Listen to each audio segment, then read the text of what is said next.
Good morning बच्चों। आज का जो अपना विषय है ईस्टर्न के निवेश निकास मॉडल का जो प्रमुख कारक है, जिनका अध्ययन अपन ने कल की क्लास में किया और उसमें बताने का प्रयास किया कि वातावरण यानी एनवायरनमेंट और निवेश क्या क्रियाएं हैं और निवेश के साथ जो समर्थन है, सपोर्ट है, उसकी चर्चा करी। और इन तीनों की जो अपन ने चर्चा करी उसका जो अपना का निचोड़ निकला, जो सारांश निकला कि राजनीतिक व्यवस्था के वातावरण का अर्थ क्या है। क्योंकि एक समाज के अंदर और बाहर के वे सामाजिक, जैविक, समाजशास्त्रीय, राजनीतिक, आर्थिक और व्यक्तित्व के तत्व जो राजनीतिक व्यवस्था को प्रभावित करते हैं और स्वयं प्रभावित होते हैं, पहली चीज। दूसरी, निवेश प्रक्रियाएं क्या हैं? वे क्रियाएं जो अधिकृत मूल्यों में परिवर्तित होने के लिए वातावरण से प्रभावित होकर राजनीतिक व्यवस्था में प्रवेश करती है। इनपुट, मांग। और निवेश प्रक्रिया में हमने दो चीजों को शामिल किया, मांग को और समर्थन को। ईस्टर्न के अनुसार मांग कच्चा माल है, रॉ मेटीरियल है, जो कहां से आ रहा है? समाज से। कौन रख रहा है? जनता रख रही है। कहां आ रही है? राजनीतिक व्यवस्था में आ रही है। राजनीतिक व्यवस्था में जब ये मांग आती है, ईस्टर्न कहता है कि मांग के पीछे समर्थन का होना आवश्यक है, क्योंकि समर्थन वह चीज है जो वातावरण में, वह शक्ति है जो वातावरण में राजनीतिक व्यवस्था में प्रवेश करती है। मांग के पीछे समर्थन का होना जरूरी है, क्योंकि यही वह शक्ति है जो व्यवस्था में निवेशों को निर्गत में, निकासों में, आउटपुट में बदलने में सहायता करती है। मांग के उसने कुछ प्रकार बताए, जनता किस रूप में व्यवस्था से समर्थन करेगी वो बताने का प्रयास किया, और फिर उसने इस चीज पर बल दिया कि डिमांड और सपोर्ट दोनों चीजें व्यवस्था के लिए आवश्यक है, तभी व्यवस्था अपना कार्य कर पाएगी। समर्थन के बाद ईस्टर्न ने जिस बात की चर्चा करी वो है उसका रूपांतरण प्रक्रिया, कि किस तरह से रूपांतरण का जो प्रोसेस है वो होता है। और उसने इसमें बताने का प्रयास किया कि यह उन संस्थाओं, प्रक्रियाओं और अंतःक्रियाओं के द्वारा बनती है जिनके द्वारा राजनीतिक व्यवस्था निवेशों को निकासों में रूपांतरित करती है। बदलना, किस चीज को किस में बदलना? निवेश को निर्गत में बदलना। किसके बीच में इंटरेक्शन चलेगा? सामाजिक व्यवस्था और राजनीतिक व्यवस्था के बीच। तो ये संस्थाएं, जो प्रक्रियाएं हैं, जो अंतःक्रियाएं हैं, जिनके द्वारा राजनीतिक व्यवस्था निवेशों को निकासों में रूपांतरित करती है। क्लियर? यानी निवेश मांग उठेगी व्यवस्था, सामाजिक व्यवस्था से, और रूपांतरण के माध्यम से उन मांगों पर नीतियां बनेगी, निर्णय बनेंगे। वो हमारे सामने किस रूप में आएंगे? आउटपुट के सामने आएंगे, निकासों के सामने आएंगे। तो ईस्टर्न का एक पार्ट, जो इंपॉर्टेंट पार्ट है निवेश का, वो पूरा होता है। अब निकास, निर्गत जिसको बोला है, जिसको आउटपुट बोला है। निकास क्या है? निकास निवेशों के रूपांतरण का परिणाम होते हैं। जैसा कि अपन देख चुके हैं, मांग समाज से उठेगी, व्यवस्था उन पर बातचीत करेगी, विचार करेगी, नीतियां बनाएगी, निर्णय लिए जाएंगे और वो आउटपुट के सामने, समाज के सामने प्रस्तुत किए जाएंगे। ये राजनीतिक व्यवस्था के द्वारा बनाए और लागू किए गए आधिकारिक मूल्यों की प्रकृति के होते हैं, कि व्यवस्था ने क्या काम किया है इन मांगों के पीछे। ईस्टर्न के अनुसार निकास राजनीतिक व्यवस्था की वे व्यवस्थाएं हैं जो किसी न किसी प्रकार से अधिकारियों के द्वारा लागू किए गए अधिकाधिक निर्णयों और कार्यों, नियमों, कानूनों, नीतियों, निर्णयों और योजनाओं आदि के द्वारा व्यवस्था के वातावरण को प्रभावित करती है। तो निकास क्या हुआ? जिसको हमने निर्गत कहा, जिसको हमने आउटपुट कहा। निवेश कहां से आ रहा है? समाज से आ रहा है। और जो अधिकारी वर्ग है व्यवस्था के, योजना बनाते हैं, कार्य करते हैं, नियम बनाते हैं, नीतियां बनाते हैं, कानून बनाते हैं और इनको व्यवस्था के वातावरण को भेजते हैं। 3 भाग ईस्टन ने निकास के बताए।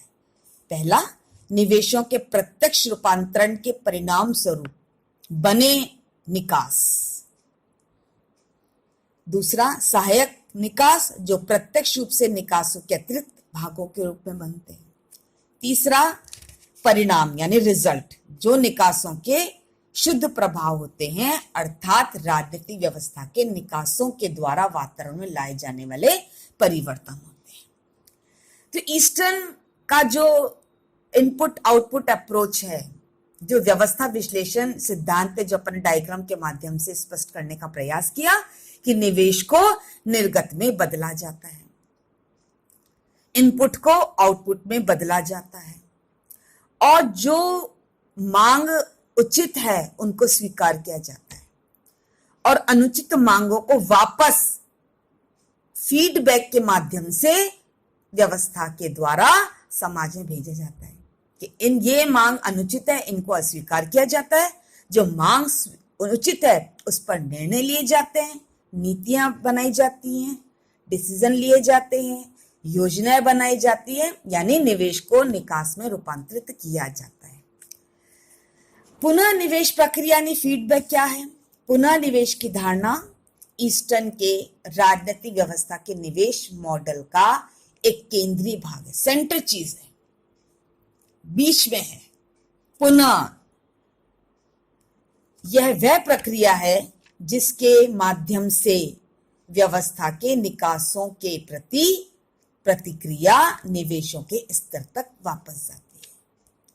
क्रिया और प्रतिक्रिया, एक्शन और रिएक्शन, और यह आवश्यक मांगों को प्रस्तुत करने वाली गतिविधि को जन्म देती है।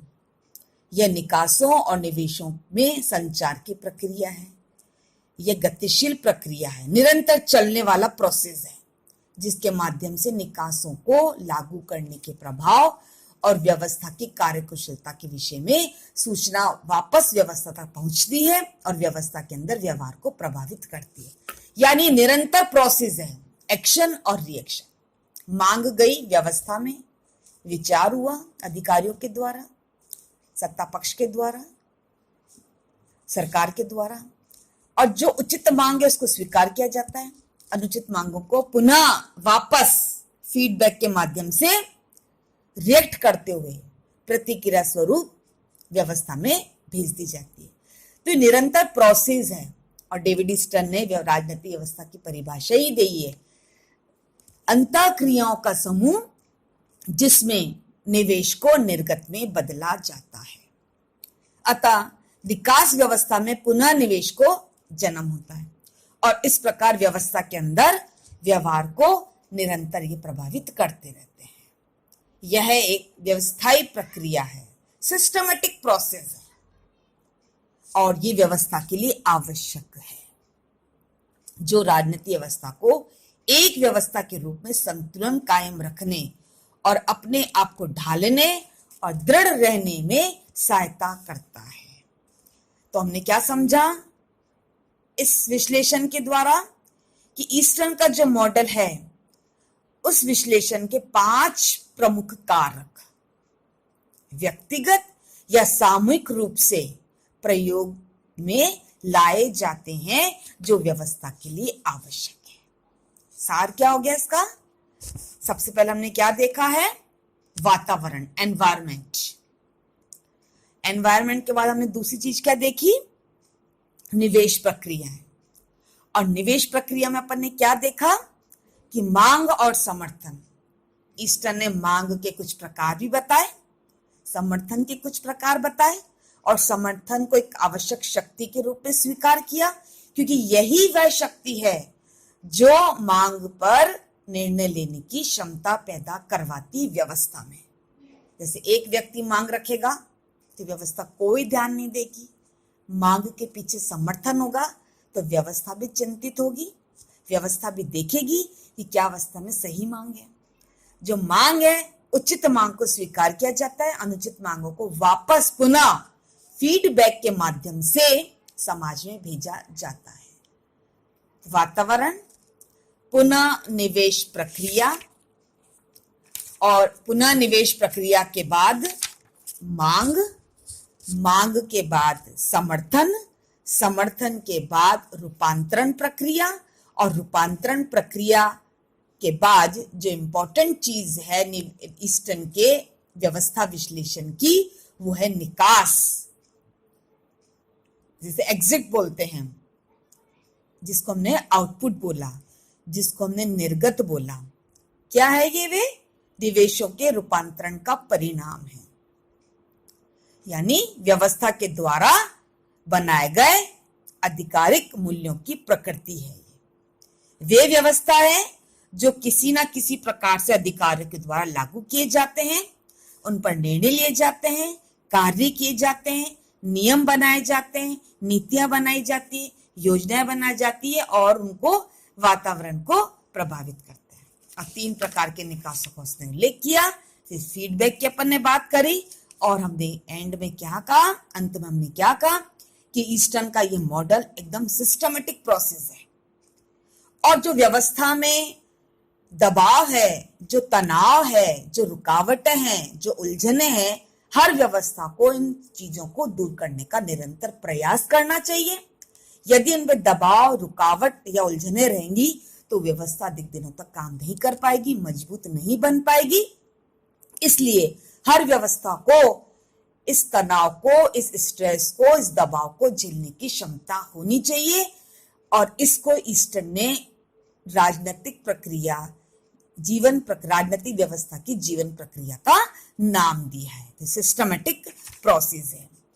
तो इस प्रकार 5 कारकों के माध्यम से डेविड ईस्टर्न ने अपने इस व्यवस्था विश्लेषण उपागम को स्पष्ट करने का प्रयास किया। निवेश, निर्गत, रूपांतरण प्रक्रिया, प्रतिसंभरण यानी फीडबैक, और जो अंतर समाजी वातावरण है, बाहरी समाजी वातावरण है, जो व्यवस्था में निरंतर इंटरेक्शन चल रहा है, वो व्यवस्था के लिए आवश्यक है। कल अपन इसी को आलोचनात्मक मूल्यांकन और इसके योगदान को, इसके महत्व को देखेंगे। धन्यवाद।